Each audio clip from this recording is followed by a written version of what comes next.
Would you email a picture? You know what? Sometimes you can't.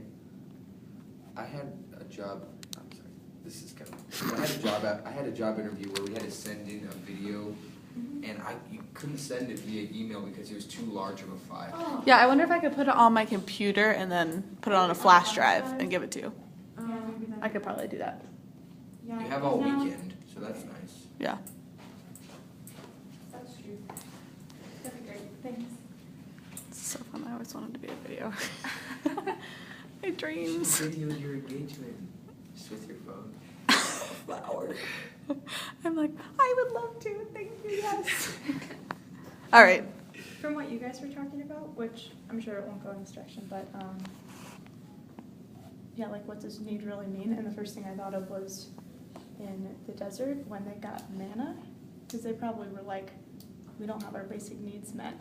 And even like King David, when he's running away, like he's staying in a cave to get away. Like that's like hardly shelter, you know. And I don't. You guys have probably heard stories. Like I have a friend who owns a soup kitchen, and he's just like, I don't have any food to give to the people today. And like miraculously, you know, a donation will come in right at the moment when they're supposed to start passing out trays or something like that. And those stories of like, God is all that we need, and like He will provide the things that we don't think that we have that we do need, and we're content and we don't need to crave more.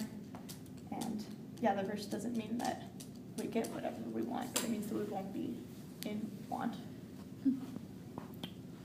Okay, so verse 2. Makes me lie down in green pastures. He leads me beside still waters.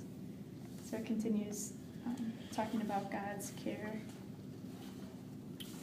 Green pastures are like rich and full, and where the sheep don't need to move from place to place to be satisfied. Let's see.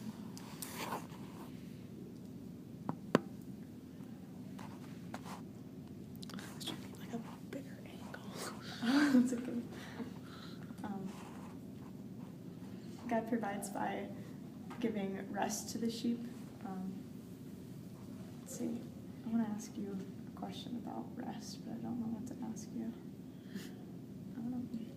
You can just write in like, make a question about rest.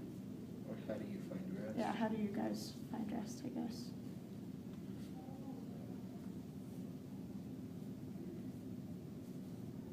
You want us to answer that?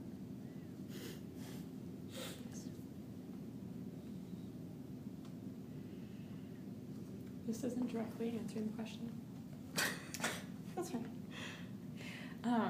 But when I was in high school, I was in the musical and I was like exhausted. There were like a lot of things like going on in my life. And there was like an hour or two period between like getting out of school and musical rehearsal. And I would go over to the church because it was across the street from my high school, and I would like volunteer at the church. I remember I came in one day and I was so like not in a place to like even be able to like help anyone. And my pastor like made me go into the office that like wasn't occupied, and he like put two like big armchairs together and was like, take a nap. And I was like, what? Like I don't take naps. He's like, take a nap. Someone will wake you up when it's time for you to leave. And like literally like made me take a nap as like probably an 18-year-old person. And like that's what I think of, because he's like a dad to me. That's what I think of when I like, he'll make you lie down in green pastures. I think God obviously knows what we need, and if we need rest, like I think He'll find a way to give it to us if we're not too stubborn to like fight against it. Yeah, that's really good. I think it's really interesting that it says green pastures, because Israel is like a dry, brown, sunburnt land, and shepherds would have to either search really hard for a pasture that's green or cultivate it themselves for a really long time to make sure that it's that way for their sheep. Do you know, it's really hard to make sheep lie down.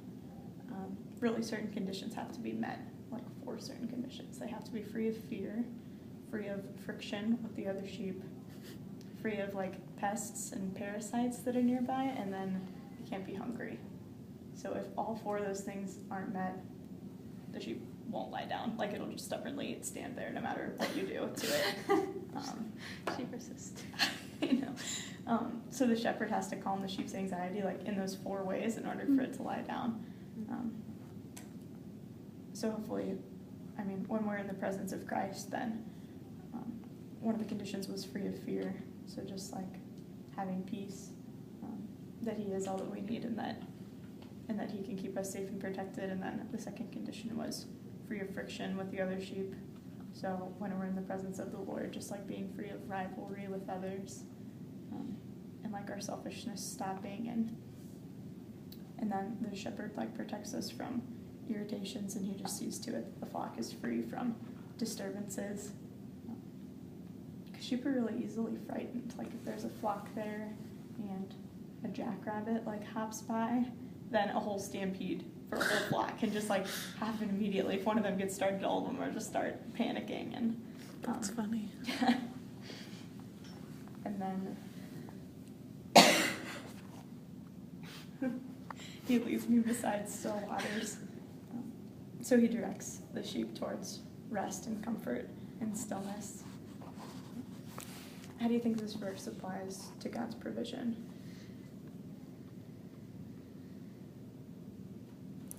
Well, I think it's cool that, like, what you were saying about the green pastures, how, like, that is not what, like, the landscape is like there.